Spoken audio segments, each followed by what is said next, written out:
everyone, this is another video from Easy Electric series, and today we want to do our second project with Tiva C series launchpad. So as you could see here, this is what we want to do. We want to actually use two I/O pins, the PE0, port E pin 0 as an input, and port E pin 4 as an output. So we have the switch like this. If we push the switch, these LED should be toggling. Toggling means blinking, just turn on and off. So if actually we open or don't push the switch that we connected to the P0, this should be actually off. So if I turn on my camera, I already put the um, code or upload the code in the microcontroller. So this is actually my switch. So whenever I push that, this is my switch that you see here. So whenever you push it, which I'm pushing that right now, should be start to toggling. You see the LED toggling, and whenever I release, it should be off. So definitely for making this circuit that you see here, you need to use the port PE0, PE4, and the 3.3 volt that you have in the launchpad, and also the ground. So you easily could find these pin out of the launchpad. Let I turn off this video. So if you just Google Launchpad C series Launchpad pin out, you actually could get this, which is the same thing. You actually have these label on your Launchpad. If you are old like me, definitely it's tough to read these small labels that you have in the Launchpad, but this one is more easier to see which pin is which. So what we are going to need to 3.3, which should be this pin that you have in the J1 column. So see, you have J1 column, J3 here, and J4 and J2, and you see the old detail of the pins in the D2, these four column that you have. So we need 3.3, we use these J1, the first pin that we have. We need the ground, we use this one. In J2, this one. Also do have two ground, so you could use this. I use actually these ground that you have. So what else do you need? You need actually PE0. So the PE0 is this pin. See, this is a PE0. The second one is this label that you see. So I need PE0, which is this one. So it is third from column J2, the third one. And what else do we need is PE4. So PE4 is here. So PE4 is here in J1. So that means C1, 2, 3, 4, 5. 1, 2, 3, 4, 5 should be the PE4. PE4, 3.3 volt ground, and PE0. So after you recognize the pins, so then you easily able to back and make exactly the same circuit. Let I turn on the video. So see, this is how you could make the circuit. So I bring the ground, comes to the ground of my breadboard. So the 3.3 volt comes to the 3.3 column of my breadboard. So I have PE0, which is this wire, jumper wire. It comes to the here. You see, I'm exactly implement the same circuit that you see here. So let me start with the one side of this switch, this side. One side of the switch is 3.3 volt.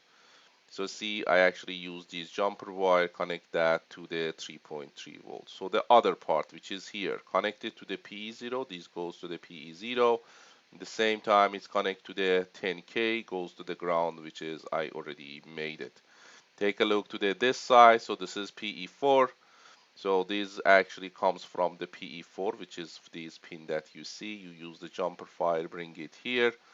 So then it's connect to the LED. Somehow I switch these two. These are series, right? You could have first R, so then LED. It doesn't matter. So what I did, I first bring to the resistor, then to the LED. So you could do first LED, then actually resistor should be the same. So that means here I implement this section of the circuit that I have. So that means circuit is ready. So if everything is good and the code is good, whenever you push this switch, it should be toggling. Whenever you release, it should be actually turn off that LED which connected to the PE4. So let's take a look to the codes and see how we could do this. So let's I turn off my video. Later on we will back there. So back to the Kale here. So see, you are going to use the 4 register here. So definitely the GPIO port E data, port EDIR, DEN, and the RCGC2 register. So we actually find these address from the datasheet and writing the define somehow. You instead of using these address for initialize the register, you use the define and put the name for all of them. So then in the rest of the code, instead of having the address or using the address to initialize or write or read from the register, you just use these names. So whatever you see in the rest of this code, we just use their name. So what I did, so I actually used two functions. One is port E initialize, which is here. The detail is here. Somehow I initialize the old register that we have. So, whenever you write the function, somehow usually you put the declaration of the function detail of that in the end of your codes after the main. And also you should have just one line somehow telling the compiler where you could find the detail of these function.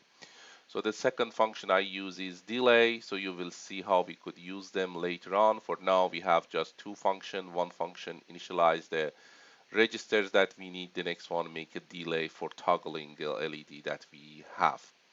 So the second, actually, the first variables is the switch. It is unsigned long. We actually have these variables to read the value of the switch which connected to the PE0.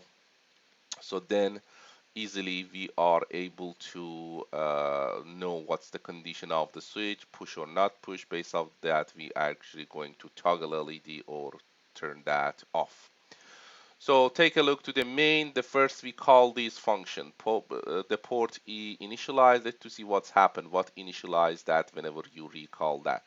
So the first things you see, we actually put 0x10 inside the RCGC2 register.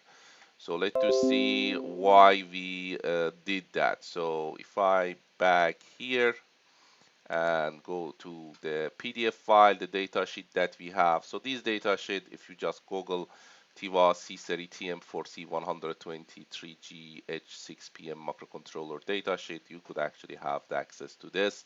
It is actually free PDF or datasheet that you have access online. So you download it, which is 1411 page. We are not going to read all of them. So we come here as usual and we search for the register that we are looking, RCGC2. So let's see where is the detail of the RCGC2 is here. You click on that, it goes to that page. And here I somehow write what we put inside these registers. So see, I write inside the RCGC2 0x10.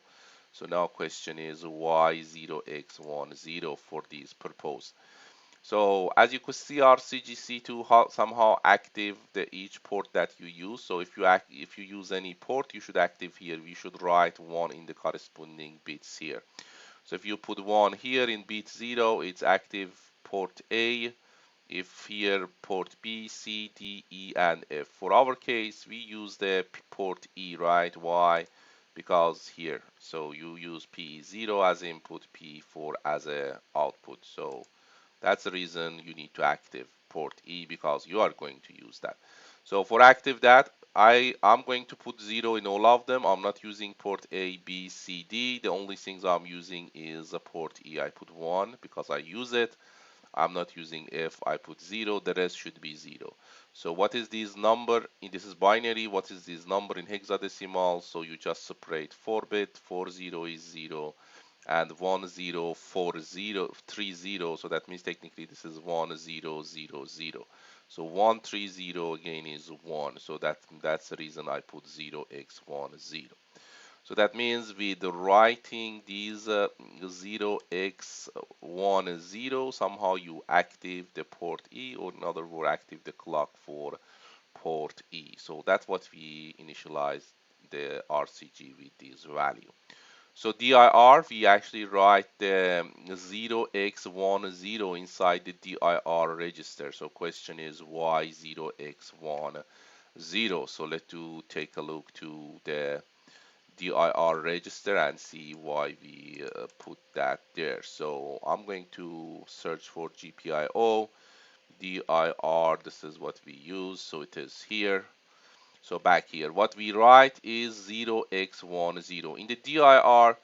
So technically, if you read the explanation of that here in the datasheet, if you want to use that pin or that pin as an input, you put the 0. If you want to use as output, you should write actually 1 in the corresponding pin. So 0 for input, 1 for output. Back here, so we wrote 0x10. So before that, you see which one of these two pins is input, which one is output. So input will be P0. So that means in the corresponding pin in the dir register, I should be write 0 in P0 because it is input, and 1 in PE4 because I'm using that as output. So back to the data sheet. So this is exactly what I did. The pin is PE0 should be 0 and PE4 should be output. I put 1. So 0 for input, 1 for output. PE4 is output, PE0 is input. So that means I just write 1 here on the PE4 because it is output, and for the PE0, 0 it is input. Okay, the rest should be 0. So now you have these bit, you have these binary number here, you want to put to the hexadecimal. So you separate 4-bit, 40 is 0, 001 is 1. That's the reason you have 0x10 inside the dir register. So it is here. So dir register 0x10. Somehow you are telling PE4 is output and PE0 is input.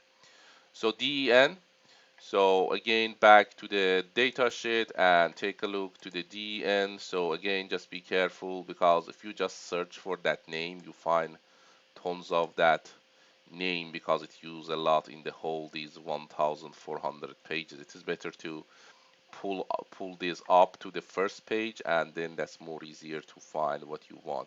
So search for GPIO, GPIO, and DEN. So let's see, it's bring the first one, and this is what we are looking for, and is here. So what is the DEN? You see, whatever you use, any pins that you use, you should actually active that in the DEN register. So which actually pins we are going to use, PE0 and PE4. We should active both of them. How you could active both of them? With putting the 1. So that's the reason I use PE0, I put here 1, and I use PE4, I put this. The rest is 0 because I'm not using that. So that means you have these binary number, you separate 4 bits, 301 is 1, again 301 is 1. So that's reason you should write 0x11 inside the DEN registers, okay? So that means back to the code now, these sections should be make sense, right? So that means after main, I use this function, somehow initialize the all registers that I need for these specific purpose or task that I want to do. So that's actually the first line. Then you put actually the while loop. So which is somehow it's going to be stuck inside this loop, inside the main, right? Because you say while 1 is all the time true. So that means the condition of the while is true. After you start from the main, compiler read this. So then after it's read the while, it just repeat this loop forever. So how you could read this? So see the switch one, which you already defined this as a long unsigned variables. So you AND the data register with 0x01. So what's happened if you AND the data with this? So I think I forget to write this on the PDF file, but we could actually check together. So see again, let I find the data and see why we AND that with the 0x1. So if we say GPIO data, so shouldn't be this one, it should be the next. So let's do C1, go to the next two, next to the three should be this one. So this is so see if you don't ignore what I wrote because this is for the other section that we have. So let's do just check these line. Why if you AND the data register with I'm talking about this line with 0x01, it give you information of PE0, which is the switch that you connected. So back to here, so see the PE0 somehow connected to the switch. So let's to see what's happened to this switch. First, let's to check why if you AND these number with 0x1, it give you a PE0 value. So let's to back to the data sheet and see why. So if I AND these, so this is your data register, so it is 32-bit, you use just 0 to 7. So the first one is PE0, this is PE1, PE2, PE3. So what we AND these register with 0x01. Okay, 0x01. So see 0x01.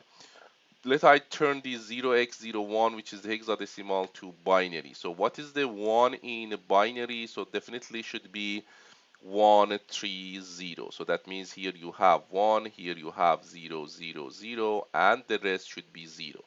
So that means you AND 0, 0, 0, 0, 0, 0, 0, 1 with these PE0, PE1, PE2 to PE7.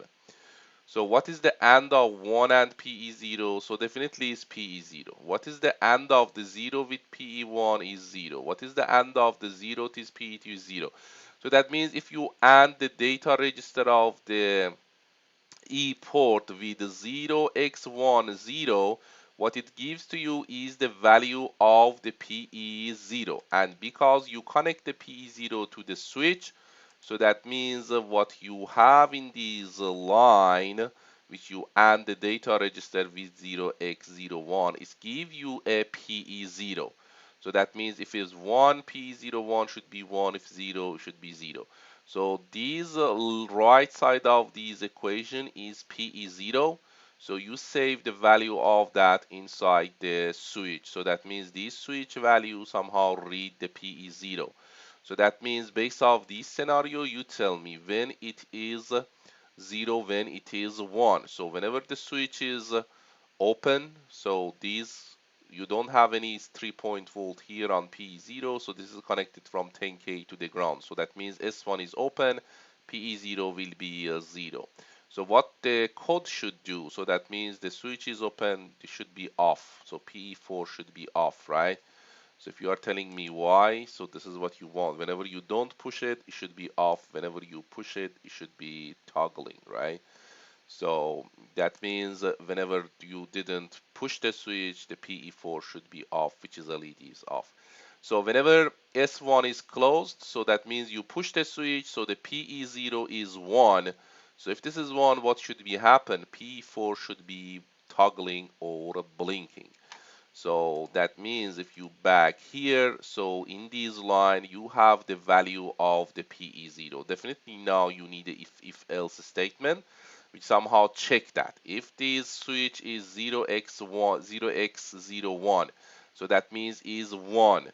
So what it means whenever it is 1, whenever PE0 is 1, it means you actually push these LED. So what it means whenever it is not 1, which is inside the else, right? If it's 1, you should toggle the LED. If not, you should actually turn that off, okay? So let I correct this because whatever you see here is the friendly way to toggle the or set or reset the uh, set or reset the register. I'm going to record the video for that. For now, let I just directly initialize and don't use the friendly reset and set. So that means If you push the switch, which switch is 1, P0 is 1, it should be toggle. So that means whatever you have inside the if should be toggle the LED. If else, that means you didn't push. It should be off. So how you could off the PE4 which is connected to the LED, you just write the 0 in it. Okay, this is simple, the else one. Now question is how you could toggle it. So for toggling LED, so that means you turn that on and off. So you are using the XOR operation. So number one, how you could make the XOR logic operation, this is the sign that you see. So this hat is means XOR. So if you back to your knowledge in the digital logic courses, so we introduce the XOR operator, which is the logic operator. And this is the case if you have two variables a and b, which definitely they could get or make four different cases. This is the definition of the XOR. Whenever both is 0, the XOR of a and b is 0. Whenever both is 1, again XOR of the 1 and 1 is 0. Whenever one of them is 0, next is 1, the XOR is 1. So if you take a look to this table, you could tell the same with the other words. So that means if you actually if you let us see here what we toggle and explain with the same. Okay, so if let I bring this back. Okay, so let's okay. So this is actually the XOR of it. In other words, you consider these just the A. If I XOR any variable, which is the variable in the base 2, could be just 0, 1, with 0, what is value? It's value changing or not changing. So as you could see here, if you have the column A and if I have a 0, I XOR with the 0, it's not changing the value. So see, this is 0, I XOR with 0, still I have the 0, no change on this. So this is again 1. If you XOR with the 0, it's still 1. So that means I could tell if I XOR anything, any bit with 0, its value is not changing. Why? You see here, I XOR 0 with 0 still is 0. I XOR this 1 with 0 still is 1. So that means XORing with 0 is not changing the value. How about XORing with 1? So here I have 0, I actually XOR with 1, it changed 0 to 1. So here I have 1, so I XOR that with the 1, it's actually changed its value to the 0. So that means I could say if I XOR a bit with the 0, the value of bit is not going to change. If it's 0, it's still 0. If it's 1, it's still 1. If I XOR any variable with the 1, it's actually somehow going to toggle it. If it's 0, it's turned to the 1. If this is 1, it's actually turned to the 0. So that means XORing with 1, toggle the bit. XORing with 0, no change on the bit. So we use actually this to toggle the LED. Let's see how. So back here, as we mentioned, if the switch is 1, you push the switch. So see this hat equal, it means XOR. So somehow for toggling the LED, you just XOR the data register with 0x10, and this is going to be toggle the LED. So let's see why. So back here, so see this is my data PE port. So I'm toggling that with I use this hat equal, which means XOR gate. I'm XOR these register with 0x10. So what is the 1? So I write this 1 is 301, and what is this 0 is this 40. If I XOR these data register with this number, let's see what happens. So the PE0 XOR with the 0. XOR with the 0, it's not changing the bit, so that means this is still PE0. PE1 XOR with 0, no change on that. PE2 XOR with 0, no change on that. PE3 XOR with 0, no change on that. So PE4 is going to XOR with 1. So XORing with 1, it's going to toggle that. What the toggle means? That means if it's 0 will be 1, if it's 1 will be 0. In other words, whatever you have in the PE4, it should be toggle. It should be not. It should be prime. So that means PE4, if you XOR with 1, so it should be PE4 prime. So what it means, that means if your PE4 is 0, it changed to the 1, you take not. If this is 1, it should be 0. So that's the meaning of toggling, right? So that means whenever it is 0, change to the 1. So that means LED is on. So again, next time it is 1, it is on, it's changed to the 0. So that means it's actually toggle the PE4. This is what we want. Similar thing for the others. The other XOR with the 0, no change on them. So that's the reason whenever you um XOR the data register with the 0x10, somehow this is toggle the PE4. So that means you somehow turn that on and off. So that means if that's off, then it should be on. So if that's on, this is loop, right? So this is inside this loop. So suppose now PE4 is 0. So whenever you run that, it changed to the 1. So that means it is on. So you make a delay again, the next repeating the loop. Now it is 1, the next time turn the 0. So again, whenever next you repeat, it is 0, it's changed to the 1. So that means it's changing 0, 1, 1 to 0, 0 to 1, 1 to 0. So this is PE4, so somehow you are turning on and off these LED that you have. So you put a small delay here. After you turn that on and off, you wait a little bit that we able to see the turning on and off. If it's not here, so it actually is do that very fast. Even our eye couldn't catch that it is toggling because it is toggling so fast. So that's actually what's happened. So that means these two lines somehow toggle the LED, and also we are able to see it using the delay function.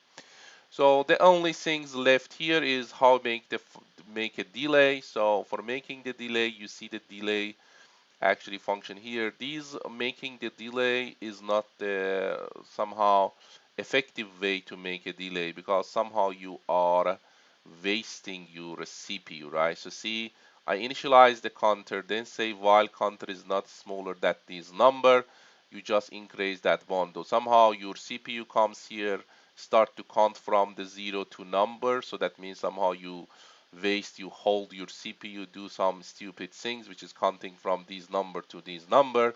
So then it make a delay, right? So that means whenever you are here, you toggle the LED. So then you comes here, your CPU jump here should be count from 0 to this number, which is take some time. So somehow you make the delay.